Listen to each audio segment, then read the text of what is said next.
Ringside view.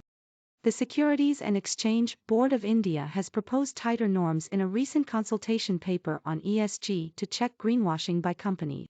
As the concept started gaining interest among the investor fraternity, a lot of companies tried to missell them with the aim of scoring better on the ESG scale.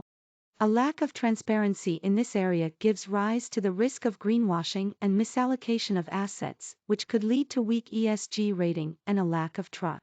Therefore, there arises an imperative need, more than ever before, to ensure that the providers of such products operate in a transparent and regulated environment that balances the needs of all stakeholders, SEBI paper said.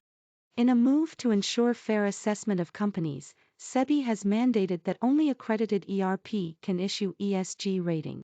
Given the myriad products that may be offered under the umbrella of ESG rating either in form of ESG scores, rating symbols etc., it may be challenging, at this stage, to formulate a standardized rating scale for a market that is so varied, dynamic and evolving, the consultation paper said. SEBI has proposed that only CRAs and research analysts with a minimum net worth of 10 Indian rupees crore can accredit as an ERP. Besides, a listed entity that wished to obtain ESG ratings can do only from an accredited ERP. The capital market regulator also proposed that the ERPs should mention specifically the domain to which the product is related to. For example, carbon risk ratings cannot refer to as ESG ratings, as the products assess the environmental aspect only. The SEBI paper suggested that ERPs should offer at least one of these rating products: ESG impact ratings, ESG corporate risk ratings, or ESG financial risk ratings, and other ESG-related rating products that can be appropriately labeled. Every ERP should consist of professional rating committees, with members who are adequately qualified and knowledgeable to assign a rating. Additionally, each ERP should formulate a detailed policy on managing conflicts of interest and should be prominently disclosed on its website, SEBI said.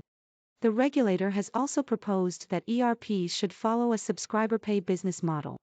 While an ERP shall necessarily disclose high-level ESG rating on their websites for public access, a detailed ESG rating report may be made available on a subscription basis, which shall have a detailed analysis of rating arrived at, specific KPIs used, methodology applied for the rating, and shall provide a reference/hyperlink to the methodology placed on the website.